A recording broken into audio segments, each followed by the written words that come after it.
Saludos cordiales a todos los amigos que nos acompañan a través de Radio Noticias Cuenca. En este momento estamos enlazados a través de la emisora en online en www.radionoticiascuenca.com y a través en este momento y en vivo del Facebook Live para un diálogo importante, interesante. Le damos la bienvenida y es un gusto desde la ciudad de Cuenca presentar a María Sara Gijón, quien es binomio de Javier Hervas en esta contienda electoral que ya está viviendo el Ecuador en medio de una pandemia y en medio posiblemente no de la efervescencia que genera los acontecimientos políticos. Pero primero le doy la bienvenida, un gusto, esta comunicación desde Cuenca para con la capital de la República con María Sara Gijón. Bienvenida, muy buenos días, un gusto tenerla y comunicarse desde la ciudad de Cuenca. Muy buenos días, Clever, y a todos los radioescuchas allá en la hermosa ciudad de Cuenca. Y bueno, yo acá desde la ciudad de Quito con un frío, que estamos con unos inviernos bastante fuertes por acá. Bueno, encantada de estar con ustedes y lista para la conversación que vamos a mantener. Bueno, es interesante, evidentemente, yo le he hecho algún seguimiento a usted respecto a su carta de presentación. Es una jurista, ha estudiado Derecho, además tiene una maestría en Derecho Tributario y Administración Fiscal en la Universidad de Harvard y un diplomado superior en Género, Economía en Aflaxo. Con este antecedente es evidente que estamos frente a una campaña. Primero, no puedo dejar de preguntarle el escenario que usted siente para una campaña corta que se avecina en medio de una cantidad impresionantes de problemas que tiene el Ecuador. Bueno, efectivamente, estamos enfrentando una campaña muy sui generis, por ponerlo de una manera, una campaña con una serie de restricciones y de desafíos también muy complejos, muy diferentes a cualquier otra campaña electoral que haya enfrentado el Ecuador. Yo creo que tanto los electores como quienes estamos ahora pues terciando en esta contienda electoral, todos estamos de alguna manera expectantes de cómo mismo se va a realizar esta campaña en estos próximos días, que realmente son poco más, bueno, exactamente 30 días de campaña electoral desde hoy hasta el 4 de febrero, y obviamente muy expectantes de cómo la ciudadanía evidentemente va a reaccionar frente a 16 binomios, ¿no? Nunca antes hemos tenido tanta cantidad de binomios a la presidencia y vicepresidencia de la República, lo cual también añade a esta incertidumbre, podríamos llamar, que estamos enfrentando como país ante estas elecciones 2021. Ahora, es evidente, y no puedo dejar de preguntarle, el Partido Izquierda Democrática es un partido histórico, ha manejado el país en época del doctor Rodrigo Borja Ceballos, ha tenido una presencia en el Parlamento Nacional, ha asumido el manejo en alcaldías, prefecturas. ¿Cómo ve ese panorama con la ideología, con la presencia de Izquierda Democrática en este nuevo escenario un poco confuso, que pone en evidencia como que las ideologías han quedado en un segundo plano? Comente sobre este tema, María Sara. Bueno, evidentemente, justamente se genera esta confusión por esta cantidad de movimientos que tercian en estas actuales elecciones, no solo a nivel de lo que es el Parlamento, sino inclusive, como menciono, a nivel de lo que es la candidatura a la presidencia y vicepresidencia de la República. Antes, cuando yo era niña, podríamos decir, o jovencita, era como más clara la película, ¿no? Teníamos pocos partidos, teníamos de alguna manera partidos que representaban a una particular ideología y era como, entre comillas, más fácil decidirse por cuál de estas tendencias escoger. Hoy por hoy estamos enfrentando claramente una multiplicidad de opciones y yo lo que creo es que como ciudadanos, los ecuatorianos y las ecuatorianas deben informarse, deben leer los planes de gobierno, los programas de gobierno, deben escuchar a los candidatos y evidentemente aquellos que tengan las propuestas más serias, más aterrizadas y más conforme a la realidad que estamos viviendo, pues deben ser esas las opciones válidas. En este sentido, nosotros como Izquierda Democrática claramente somos un partido que tenemos una particular ideología de centro-izquierda, socialdemocracia.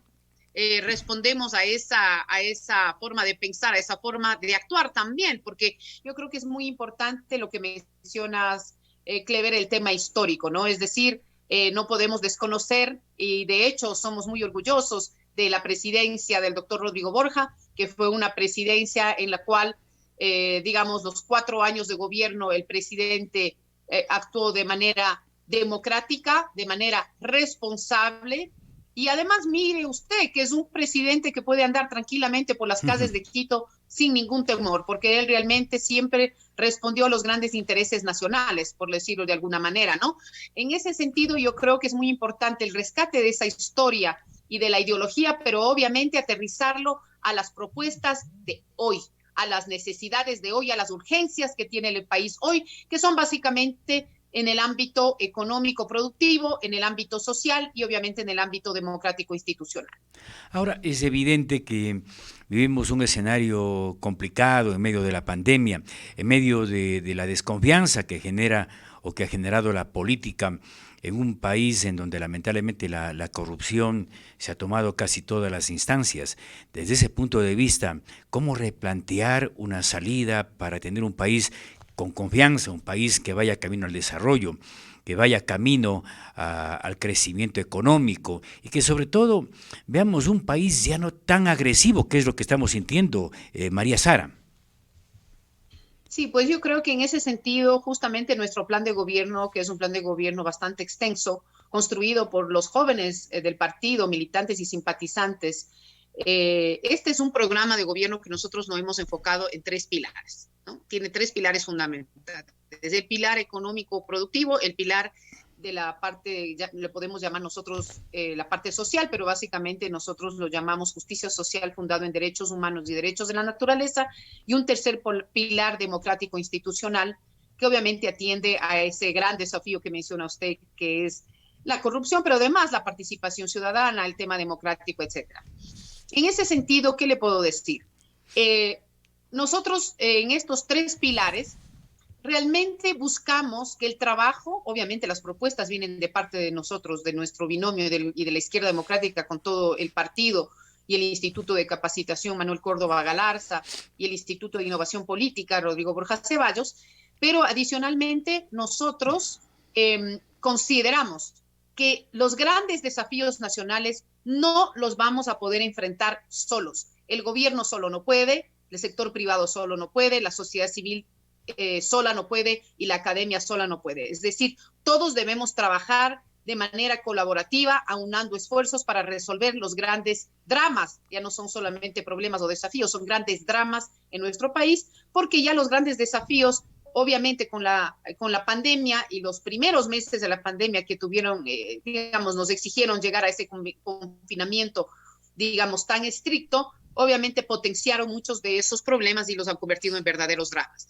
Entonces, en ese sentido, nosotros desde el pilar productivo, económico productivo, tenemos una serie de propuestas muy concretas para darle liquidez al sector productivo de tal manera que pueda generar aquel empleo que se requiere para nuestro país. Mire, ya teníamos una serie de dificultades y como digo yo, de desafíos, pero con la pandemia estos se han ahondado. Así, ha habido muchos ecuatorianos que han perdido el empleo, muchos otros están en el subempleo, principalmente han sido mujeres las que han perdido el empleo, muchas de ellas cabezas de hogar, y en ese sentido, obviamente, muchas familias están sufriendo hambre y necesidades. Recordemos nosotros que al inicio del año escolar en la sierra, más de 100,000 jóvenes y niños no pudieron matricularse, pero inclusive con aquellos que se han matriculado, como estamos aún en esta situación de que niños, niñas y adolescentes no están yendo a los colegios, pues obviamente tenemos el gran problema de que hay muchas familias que tienen poca conectividad o simplemente ninguna y limitaciones muy grandes para que sus jóvenes puedan, sus hijos, niños, niñas y adolescentes puedan realmente tener la educación. En ese sentido, nosotros pensamos claramente que lo primero que tenemos que resolver, lo más urgente, es desde el punto de vista económico, brindarle liquidez a nuestras empresas, especialmente a la pequeña y mediana empresa, y también a los emprendedores para que puedan realizar sus sueños. Esa liquidez la podemos ofrecer desde el Estado a través del Fondo de Arranque Productivo, que nos permite ofrecer a créditos entre 10,000 y 100,000 dólares a 15 años plazos a 6% de interés. Esto es más que factible porque el Ecuador, el Estado, se puede endeudar a tasas relativamente bajas del 1.8%, inclusive algunas menos del 1%, y con garantía soberana. Esto es más que factible, y desde instituciones del Estado, banca pública, básicamente banca de desarrollo, se pueden ofrecer estos créditos a nuestros emprendedores, a nuestros empresarios de la pequeña y mediana empresa. También es importante ofrecer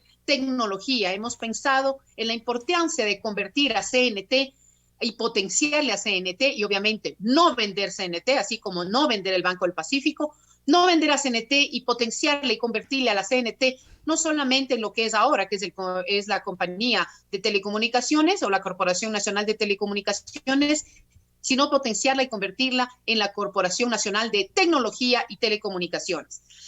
Y finalmente, obviamente, tenemos que trabajar de la mano de los distintos ministerios del ramo, principalmente el Ministerio de Economía y el Ministerio de Producción, para abrir nuevos mercados para nuestros productos.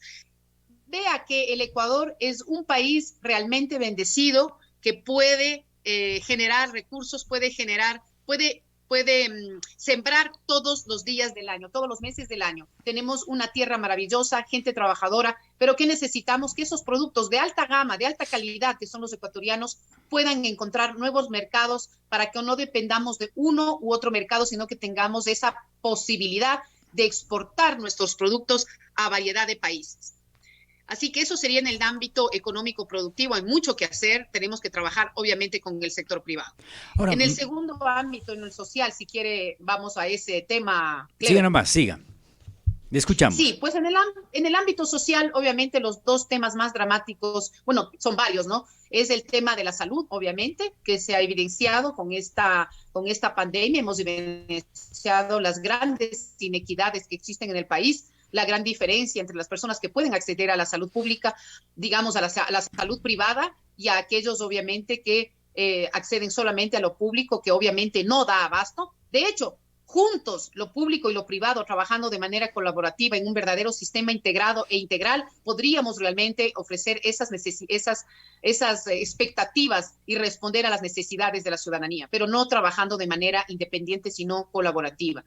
En ese sentido, en el sector salud tenemos que trabajar muchísimo en hacer una verdadera reforma, en fortalecer la atención primaria, en trabajar inclusive con tecnología a través de la telemedicina para descongestionar muchos de los centros de salud e inclusive los hospitales de especialidades. Porque mire, hay mucha gente que a veces ante una gripe o alguna cuestión simple de la angustia de no saber a dónde ir, van a los hospitales de especialidades, como acá en la ciudad de Quito, el Carlos Andrade Marín o el Eugenio Espejo. Y realmente esto se podría resolver yendo ya sea a través de la telemedicina o atendiéndose en los centros de atención primaria. En todo caso, el tema de la salud es tan complejo que esto lo tenemos que trabajar con las universidades, con las escuelas y facultades de medicina del país, con especialistas en la materia, entre esas distintas asociaciones de salud pública, y obviamente con el apoyo de la cooperación internacional. El otro tema que es dramático es el tema de la educación. Y nosotros ahí le estamos apuntando a la educación técnica y tecnológica. Obviamente la educación superior es importante, la educación básica y bachillerato es fundamental, pero tenemos que resolver el tema de que hay muchos jóvenes que se gradúan de la universidad y no tienen trabajo, o no saben, digamos, no pueden trabajar en el tema para el cual han estudiado. En ese sentido, es muy importante el poder apuntalar la educación técnica y tecnológica, que lastimosamente en los últimos años se ha habido bastante, digamos, afectada, no se le ha dado la fuerza que tiene. Miremos países, digamos, europeos inclusive, como Alemania, Holanda, Suiza, Austria, que realmente le apuntalan a eso y tienen muy poco desempleo. Es fundamental que nuestros jóvenes realmente puedan ver a la educación técnica y tecnológica, incluyendo la modalidad dual, como una posibilidad. Mira, ya que, Clever, tú estás en Cuenca. En Cuenca se ha trabajado muchísimo con las cámaras de la producción, especialmente la Cámara de Industrias, y se ha trabajado también con la Corporación Formados y se tiene una serie de programas de carreras duales que realmente están ofreciendo a los jóvenes cuencanos, hombres y mujeres, estas posibilidades de un trabajo inmediato después de esta formación profesional. También tenemos que repensar el sistema educativo y tenemos que pensar en que a través del sistema educativo también se pueden atender otras realidades. Es por eso que nuestros niños y nuestros jóvenes tienen que volver a las aulas, no pueden seguir en las casas. Ahí hay unos temas que se resuelven en las unidades educativas. No solamente se atiende al derecho a la educación, también se atiende al derecho a la salud, al derecho a la nutrición, al derecho a una vida sana. Mira, hemos visto que en esta pandemia y sobre todo en la fase más dramática del confinamiento, pero hoy por hoy que los niños están en las casas, estamos viendo el tema de la violencia intrafamiliar y la violencia de género. Tenemos nosotros que resolver muchos de estos problemas de manera eficiente. Y finalmente el pilar 3, el pilar democrático institucional. Nosotros, Javier Hervas, a la presidencia y María Sara a la vicepresidencia, nosotros desde nuestro binomio le apuntamos al gobierno abierto como una manera de lograr no solamente transparencia en la gestión, que es muy importante, obviamente, y transparencia sobre todo en el tema relacionado con las compras públicas, de las transferencias que se hacen desde el gobierno central hacia otras instancias, incluyendo los gobiernos autónomos descentralizados. Tiene que ser con transparencia y oportunidad, pero también tiene que haber una adecuada y eficiente participación ciudadana. Los ciudadanos deben ser partícipes de las tomas de decisiones de los temas que les competen. En ese sentido, un gobierno abierto con tecnología que ya está ahí, es solo cuestión de utilizarla, podemos obviamente fortalecer esa democracia, porque la democracia no está solamente en las elecciones, obviamente la democracia electoral es fundamental, pero tiene que haber la democracia participativa que es absolutamente clave para que haya esa credibilidad de los funcionarios públicos y de quienes, digamos, en este caso estamos terciando para gobernar. Ahora, María Sara, interesante lo que acaba de manifestar, le hemos escuchado atentamente, pero ¿cómo lograr de que esas propuestas que se están haciendo de un país que evidentemente tiene un gran potencial, pero que la gente ha perdido la confianza? ¿Qué tan responsable es el sector político para que esto se dé? Cuando ve un escenario donde hay un sistema financiero, diríamos, sano, donde hay dinero en reserva, guardado, en ahorro, pero que es dinero que no está en el aparato productivo. Entonces, cuando uno comenta o dialoga con un empresario, generalmente le dicen el país o el Estado no da las garantías para la inversión, tanto nacional como extranjera, y bueno, esto se viene lamentablemente repitiendo año tras año, María Sara. Sí, definitivamente, yo creo que ese es un tema sobre, como igual que te digo, tenemos que no solamente conversar, sino que tenemos que trabajar de manera colaborativa los distintos actores sociales, económicos, productivos y culturales del país. En ese sentido, es clave. Y mira que Javier Hervas, el candidato a la presidencia de nuestro binomio y que está liderando este proceso desde la izquierda democrática, proviene del sector productivo. Es una persona que ha vivido lo que estás diciendo tú. Es una persona que, habiendo empezado como un panificador, hoy por hoy es un exportador, es un agroindustrial, es inclusive un transportista. En ese sentido, Javier tiene los conocimientos y yo le acompaño, obviamente, a muchas de las reuniones que tenemos con el sector productivo, con distintas cámaras, gremios, etcétera. Y en ese sentido, lo que se necesita, por un lado, es liderazgo. Tiene que haber alguien que se haga cargo de estos temas de manera importante. Y lo segundo es que tiene que haber esta colaboración entre los distintos actores. Tenemos que unir al país. No podemos seguir en esta polarización que nos hace ver como que solo hay estas dos opciones, ¿no es cierto? Estos extremos. Nosotros tenemos que pensar que definitivamente hay una tercera vía de centro-izquierda en donde es importante pensar evidentemente en el sector económico productivo, pero también en la parte democrática y en la parte social, que no son excluyentes. Somos absolutamente, digamos, complementarios, colaborativos, porque cuando un país está mal, cuando sus ciudadanos están mal, el sector productivo está mal, y asimismo viceversa. Ahora, es evidente y es interesante su punto de vista, María Sara, sobre el papel que debe cumplir la vicepresidenta de la República. Hemos visto diferentes escenarios todavía no muy definidos y muchas de las veces escuchamos que ya debería definirse el papel de un vicepresidente o vicepresidente de la República. ¿Hacia dónde tiene que encaminarse ese papel? Bueno, en el caso nuestro, de Javier Hervas y María Sara Gijón, nosotros hemos definido claramente que desde la vicepresidencia yo estaría a cargo de los temas sociales y también de todo lo relacionado con la Agenda 2030 y los Objetivos de Desarrollo Sostenible, que son 16 más 1. 16 enfocados en todo lo que tiene que ver con las personas, es decir, la parte social, el planeta, todo el tema ambiental y de los ecosistemas y de la biodiversidad, la prosperidad, todo el tema económico productivo, obviamente, y finalmente la paz. Y es esta posibilidad de que los ecuatorianos tenemos que interactuar, que podamos realmente escucharnos, que podamos trabajar de manera colaborativa, y obviamente la última, que es la que tiene que ver con las alianzas entre los distintos actores. Entonces, en ese sentido, desde la vicepresidencia, yo estaría a cargo de estos temas. Ahora. Evidentemente, yo creo que ¿sí? Sí, siga nomás, María Clara. Sí, no, lo que le quería decir, Clever, no sé, a veces, no sé si estoy un poco, siento a ratos que está un poquito inestable el sistema, ¿sí me escucha? Sí, estamos escuchando bien, a ratos nada más, pero bueno, sigamos, le estamos escuchando muy bien. Sí, ya sabe usted que el Internet a veces es inestable, pero en todo caso, lo que le decía es que la vicepresidencia de la República es una instancia muy importante dentro del Ejecutivo porque evidentemente acompaña al presidente de la República para poder realizar, digamos, y cumplir los grandes objetivos nacionales.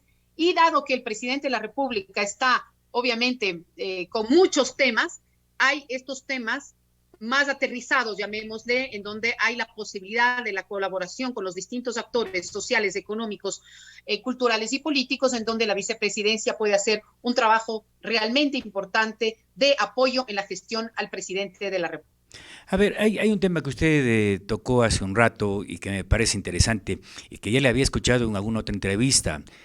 Me gustó porque habló con solvencia sobre el tema de la educación, que es un tema fundamental para que el país salga adelante. Vemos que hay una crisis general, incluidas las propias universidades, que siguen generando profesionales, como usted manifestó, sin opción para poder trabajar. Hay cientos, yo diría miles de profesionales que están o desocupados o están trabajando en algo que no corresponde a ese sacrificio de la universidad y a ese esfuerzo también que hace el Estado para poder mantener. ¿Qué se puede hacer? Y le hago esta pregunta en medio en la que también quienes están como actores en la educación se resisten a ese cambio.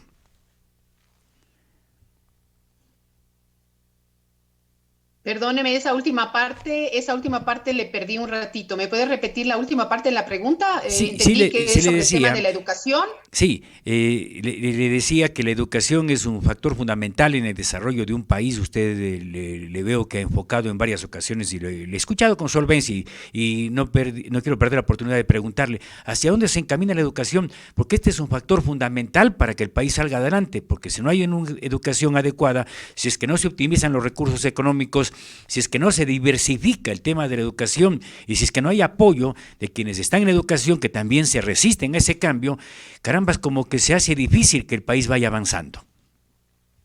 Ok, el tema de la resistencia. Bueno, obviamente en cualquier gran proyecto, en cualquier tema que requiera cambios, va a haber lo que se llama la resistencia al cambio, ¿no? Todas las personas, digamos, todos los seres humanos en algún momento nos acostumbramos, nos habituamos a una manera de trabajar, ¿sí?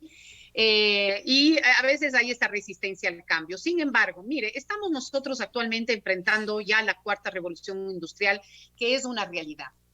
Y estamos enfrentando, por ejemplo, y esto es un tema ya específico que le puedo contar del Ecuador, no de temas de otros países.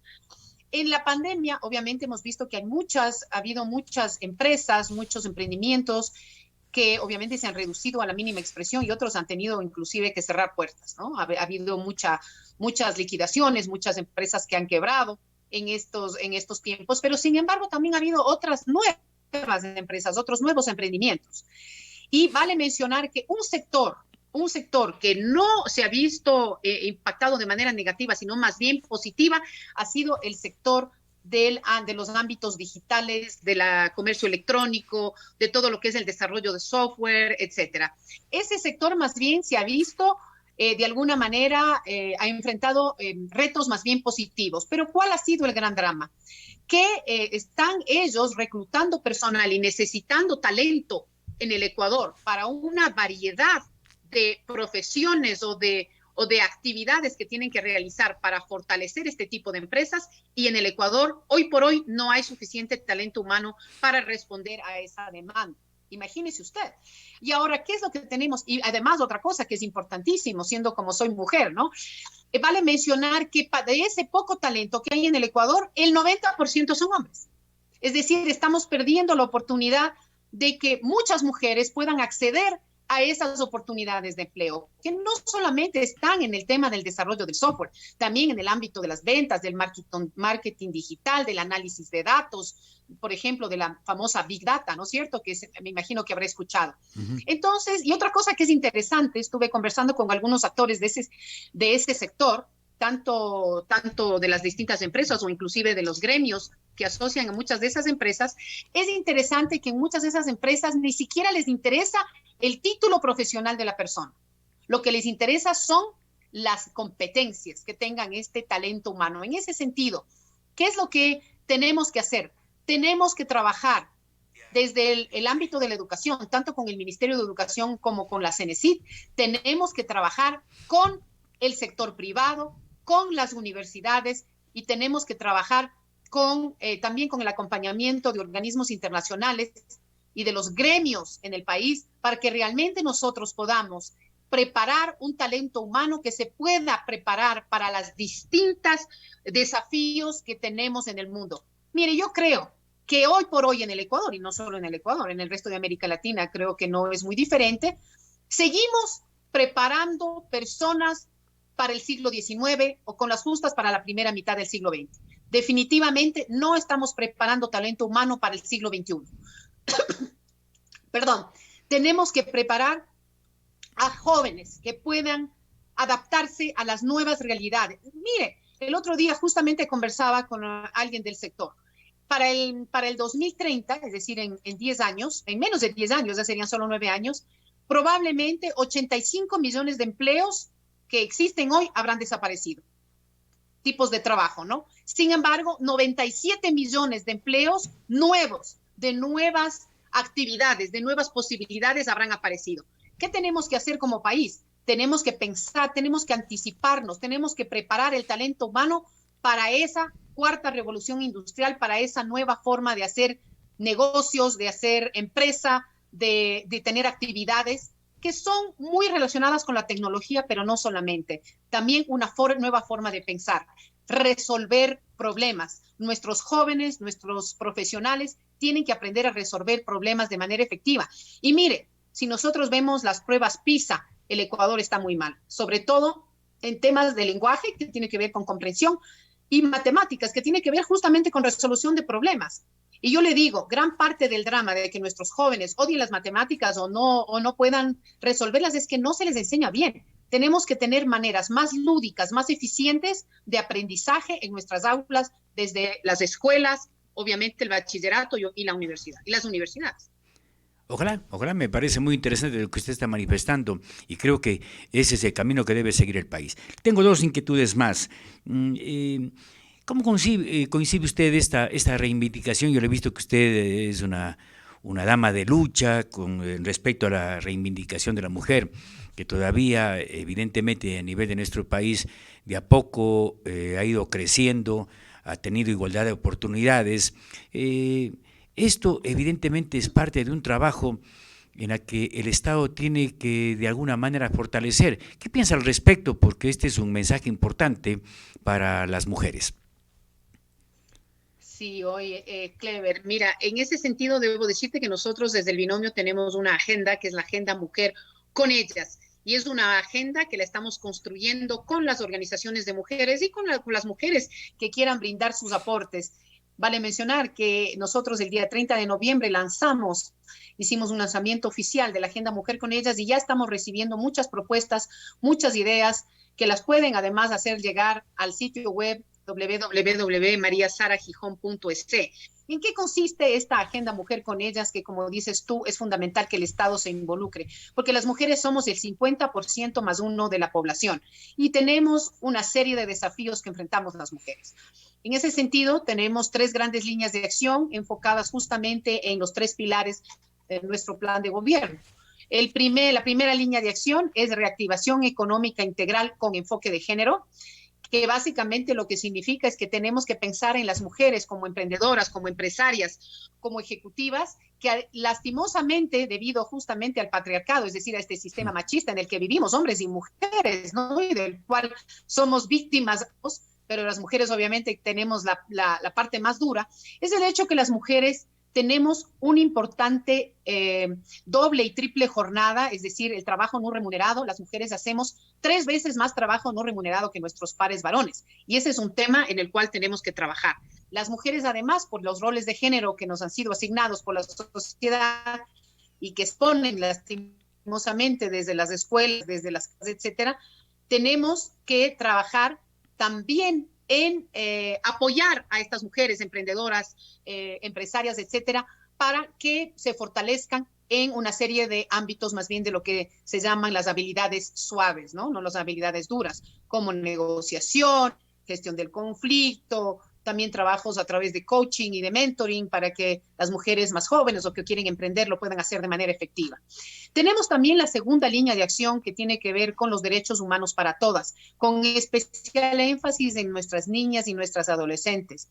Mira, no puede ser, Clever, que hoy por hoy en el Ecuador 7 niñas entre 10 y 14 años dan a luz cada día en el Ecuador. Sí. Tenemos serios problemas de derechos sexuales y reproductivos en el Ecuador. Tenemos serios problemas de violencia intrafamiliar y de género. Mira, los datos son espeluznantes. Estamos hablando de 120 mujeres víctimas de femicidio, pero el femicidio solo es la forma más extrema de violencia, pero todos los días cientos y miles de mujeres han sido impactadas por la violencia. Durante los primeros meses del confinamiento más fuerte, hubo más de 45,000 mujeres que denunciaron violencia intrafamiliar. Y de esas 45,000, solo un poco más de 3,000 tuvieron algún tipo de atención. El Estado tiene que tener los recursos humanos y financieros para poder hacer que la ley orgánica de prevención y erradicación de la violencia de género hacia las mujeres o contra las mujeres se haga efectiva. Necesitamos brindar apoyo a esas mujeres violentadas que lo son todos los días. Y finalmente, mi estimado, también tenemos que pensar en el ámbito de la política y en el ámbito democrático, en donde nosotros tenemos una tercera línea de acción que tiene que ver con la paridad de género en el gobierno central. Y esa paridad de género no solamente es el hecho de tener 50% de mujeres y de hombres en los altos cargos del Ejecutivo, también significa que tenemos que tener enfoque de género en todos los ámbitos de la toma de decisiones y de las políticas públicas.